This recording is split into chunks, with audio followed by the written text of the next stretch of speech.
Straight line के बारे में खंड में आप सबका स्वागत है स्टूडेंट्स। आज हम लोग इस खंड में पढ़ेंगे reduction of general equation two standard form. मतलब किसी स्ट्रेट लाइन के इक्वेशन को हम लोग डिफरेंट फॉर्म में कैसे चेंज करेंगे। मतलब अगर कोई जनरल इक्वेशन हमारा स्ट्रेट लाइन का ax plus by plus c equal to 0 है, उस स्थिति में इसे हम स्लोप इंटरसेप्ट फॉर्म में कैसे रिड्यूस करेंगे, और दूसरा नॉर्मल फॉर्म में कैसे रिड्यूस करेंगे, तीसरा इंटरसेप्ट फॉर्म में कैसे रिड्यूस करेंगे, इसके ऊपर विशेष चर्चा करेंगे स्टूडेंट्स। तो आइए शुरू करते हैं। Reduction of general equation of standard form. Student, कहने का मतलब है कि कोई भी एक जनरल इक्वेशन हमने लिया, ठीक है, और उसे हम लोग क्या करते हैं, एक नए फॉर्म में, एक दूसरे फॉर्म में हम लोग क्या करते हैं, उसका रिडक्शन करते हैं। जैसा कि हमने एक इक्वेशन हमने स्ट्रेट लाइन का ax plus by plus c general equation को हमने लिया। अगर हमें रिडक्शन आ जाएगी, करना है हमें कि reduction in slope intercept form. अब इसको हम लोग कैसे स्लोप इंटरसेप्ट में रिड्यूस करेंगे, ठीक है। तो इसको रिडक्शन ऑफ, ठीक है, स्लोप इंटरसेप्ट का रिडक्शन करेंगे इस जनरल इक्वेशन का, ठीक है। सो यहाँ पर हमें ax plus by plus c equal to 0 हमें मिल गया। अब हमारे दिमाग में ये आना चाहिए कि स्लोप इंटरसेप्ट फॉर्म क्या होता है। तो स्लोप इंटरसेप्ट SI फॉर्म, ठीक है। स्लोप इंटरसेप्ट को लिखेंगे y equal to mx plus c। ये अंदर की बात है स्टूडेंट, ठीक है, इसे ऊपर नहीं दिखाना है, ये हमारे मन में रखिए, अब आगे हम पर विचार करना है, ठीक है। सो यहाँ पर आप देख पा रहे हैं कि y फ्री है, सो यहाँ पर y फ्री कर लीजिए। तो आप y जब फ्री करते हैं तो y इक्वल टू आप कितना लिखेंगे, तो माइनस a अपॉन b, और यहाँ पर लिख देंगे x, और फिर लिखेंगे माइनस c अपॉन b। इस तरह से आपने देखा स्टूडेंट, जब आप इसका और y equal to mx plus c का ये कंपेयर करते हैं तो m क्या होता था, स्लोप। मतलब m क्या होता था, स्लोप। तो स्लोप इक्वल टू क्या हो जाएगा, तो माइनस a क्या है, तो कॉफिशिएंट ऑफ x है, अपॉन कॉफिशिएंट ऑफ b क्या है, y, कॉफिशिएंट ऑफ y। तो ये हमारा स्लोप हो जाता है। फिर c क्या है, तो इंटरसेप्ट है, y intercept c equal to क्या होता है, माइनस c बाई b। तो माइनस का माइनस c क्या, मतलब कांस्टेंट टर्म्स, ठीक है, अपॉन कॉफिशिएंट ऑफ y। तो इस तरह से हमने स्लोप और इंटरसेप्ट को निकाला स्टूडेंट्स। अगर इसी में कुछ केस आ जाएगा, जैसे कि find the angle between a1x plus b1y plus c1 equal to 0 and a2x plus b2y plus c2 equal to 0। तो हम लोग कैसे इसके बीच का एंगल निकालेंगे। तो स्टूडेंट, यहाँ से हमें स्लोप आ जाएगा m1 इक्वल टू कितना, तो minus slope equal to coefficient of कितना, x। तो कितना लिखेंगे, माइनस a1 अपॉन b1, और यहाँ से क्या हो जाएगा, m2 का वैल्यू कितना, तो माइनस a2 अपॉन b2। कितना simple.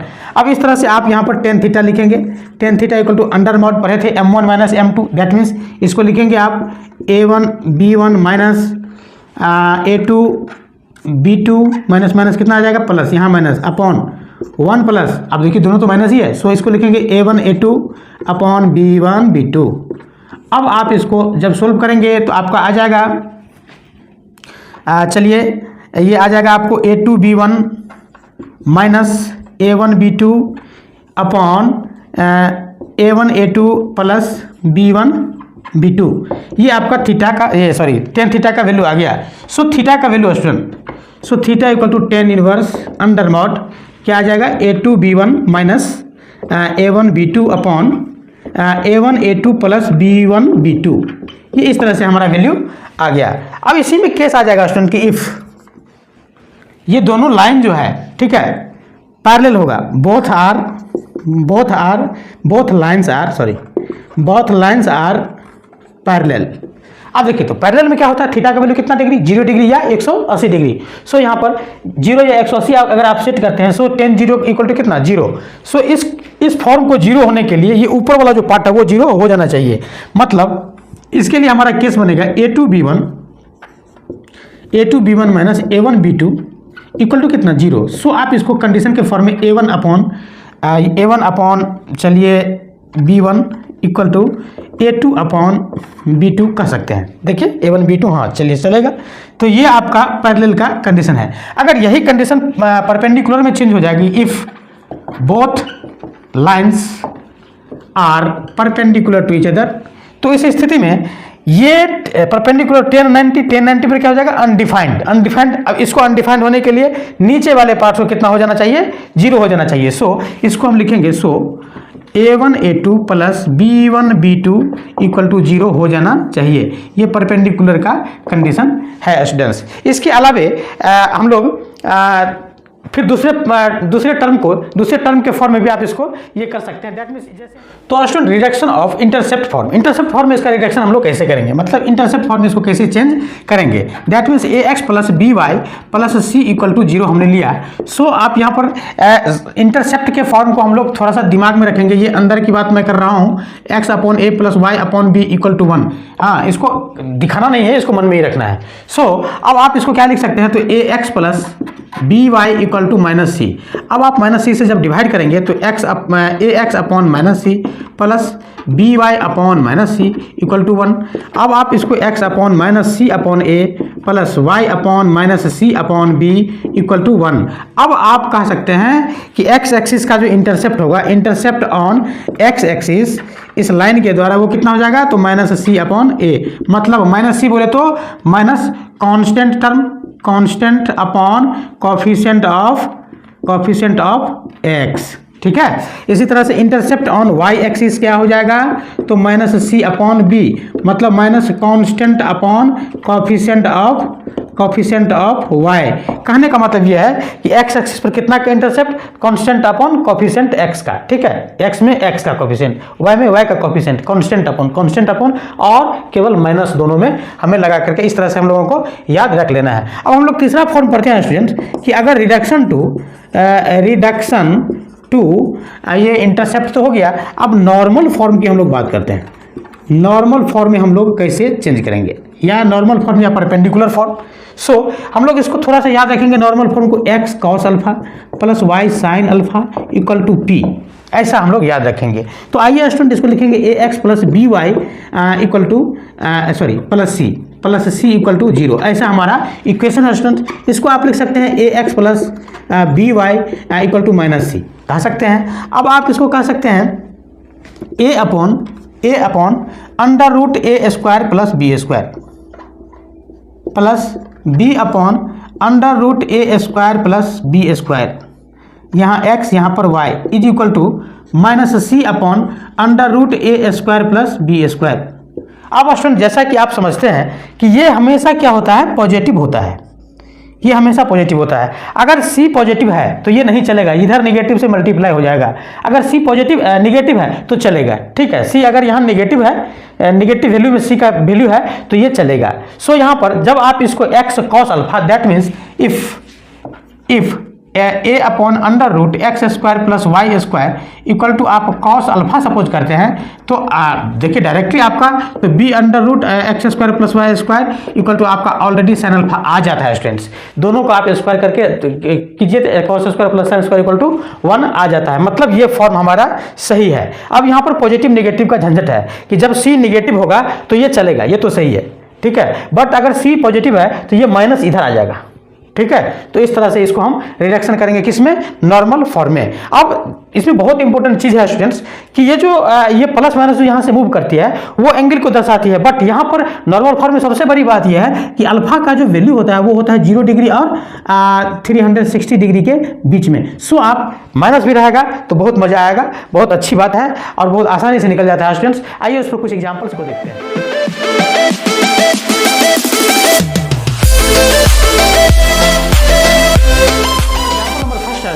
Reduction in all x plus root 3y plus 4 equal to 0। मतलब जो भी फॉर्म हम लोग अभी 3 पढ़े हैं, हाँ, उसमें हम लोग को इसको रिडक्शन कर देना है। मतलब एग्जाम्पल सॉल्यूशन फर्स्ट लिखेंगे।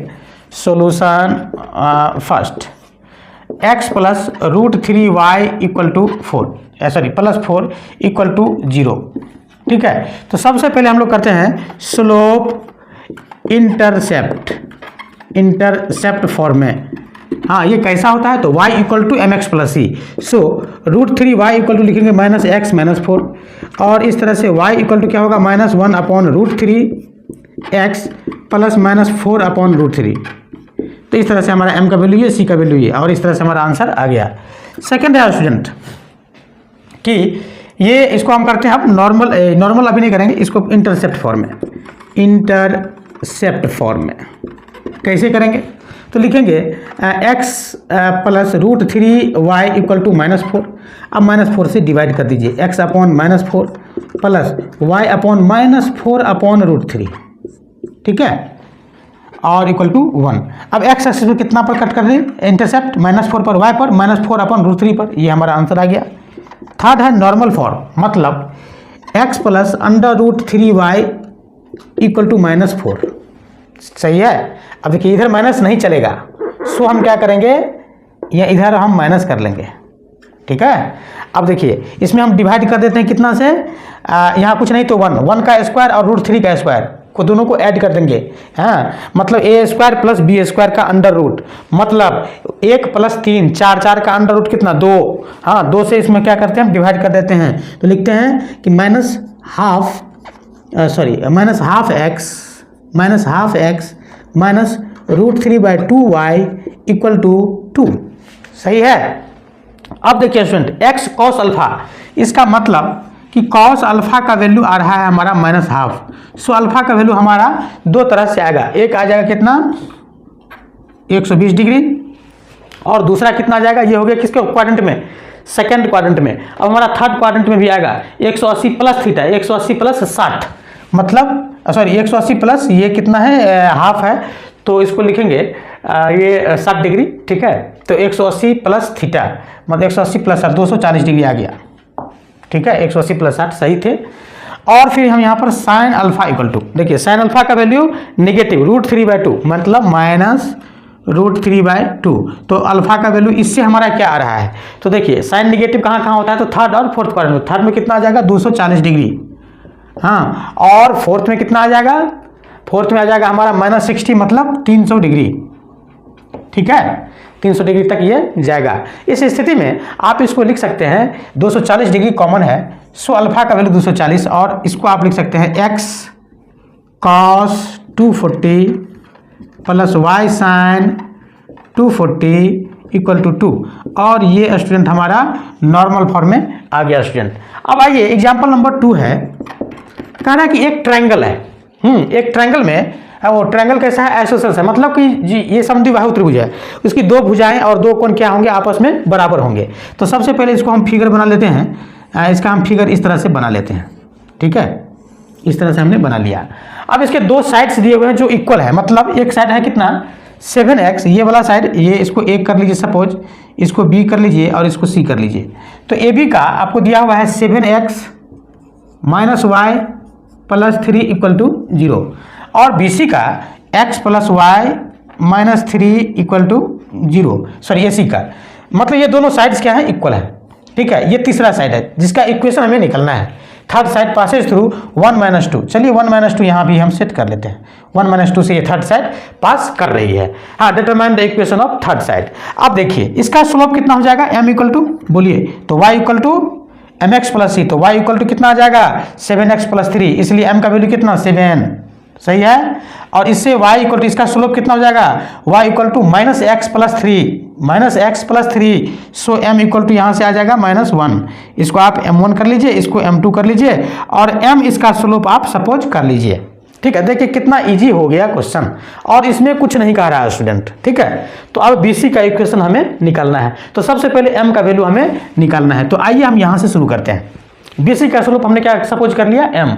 ये एंगल अगर थीटा है तो ये भी एंगल थीटा होगा, क्योंकि ये आइसोसेल्स है और इसमें समद्विबाहु है, मतलब इसमें दो भुजा आमने सामने के बराबर, उससे कॉरस्पॉन्डेंस जो एंगल होंगे, सामने के जो भुजा एंगल्स होंगे वो क्या होंगे, बराबर होंगे। सो यहाँ पर ये थीटा, तो ये भी थीटा। अब स्टूडेंट यहाँ पर सपोज करते हैं कि ये टेन थीटा, ये क्या लिखेंगे, टेन थीटा किसके किसके बीच का एंगल है, तो इसके बीच का एंगल है, मतलब ये क्या है, कौन ABC है, ABC, मतलब ये किससे बना है, m1 स्लोप और m2 स्लोप वाले लाइन के द्वारा ये टेन थीटा एंगल बना है। सो इसको आप लिख सकते हैं under mod m-7 upon 1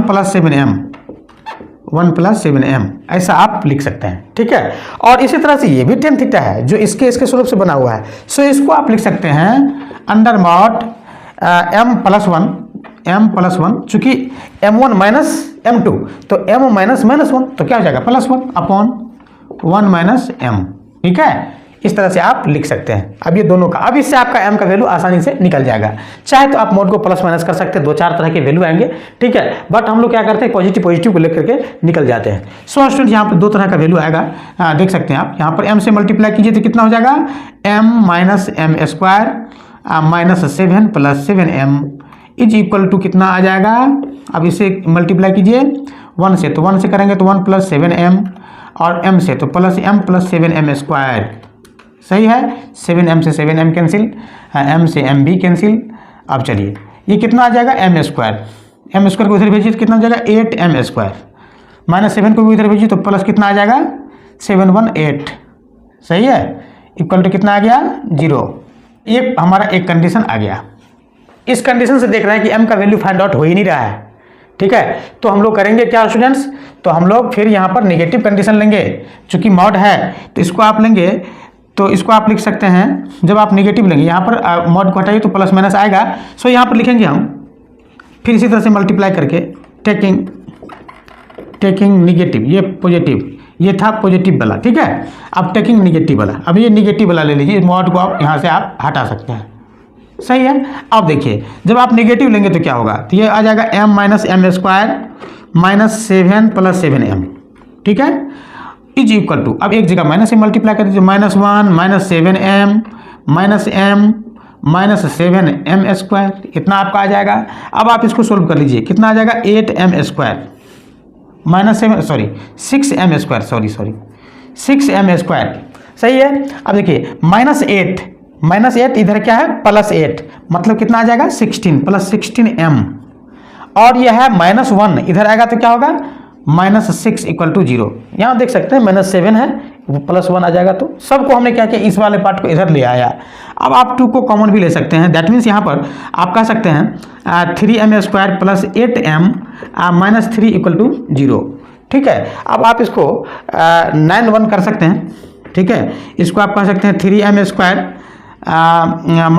plus 9m minus m minus 3 equal to 0, और इस तरह से आपका जो वैल्यू आएगा ये 3m करके, वो m प्लस 3 और -1 m प्लस 3 इक्वल टू 0। इस तरह से हमारा m का वैल्यू आ गया 1/3 और फिर -3। तो ये 2 तरह के m के वैल्यू आ रहे हैं स्टूडेंट्स। सो हमारा ये जो BC का इक्वेशन होगा वो 2 तरह का होगा। हाँ, अब देखिए ये BC का इक्वेशन क्या होगा, तो इक्वेशन ऑफ BC क्या हो जाएगा, देखिए 1 - 2 से पास भी करती है। So y - 1 is equal to m into X plus y plus 2 और x माइनस 1, ठीक है, ऐसा बनेगा। बट स्टूडेंट यहाँ m का 2 वैल्यू है। सो यहाँ 2 वैल्यू में से बारी बारी से रखेंगे, 2 तरह का इक्वेशन हमें मिलेगा। सो यहाँ लिखेंगे equation of BC is equal to, हाँ क्या हो जाएगा, y plus 2 is equal to 1/3 x minus 1 answer. और दूसरा इक्वेशन आ जाएगा, ये पहला इक्वेशन, ठीक है, और ये दूसरा equation y plus 2 is equal to -3 into x minus 1 answer. तो इस तरह से स्टूडेंट हमारा ये आंसर आ जाता है। तो आई होप स्टूडेंट्स ये वीडियो आपको समझ में आया होगा। अगर समझ में आया होगा तो अपने दोस्तों के साथ शेयर जरूर कीजिएगा।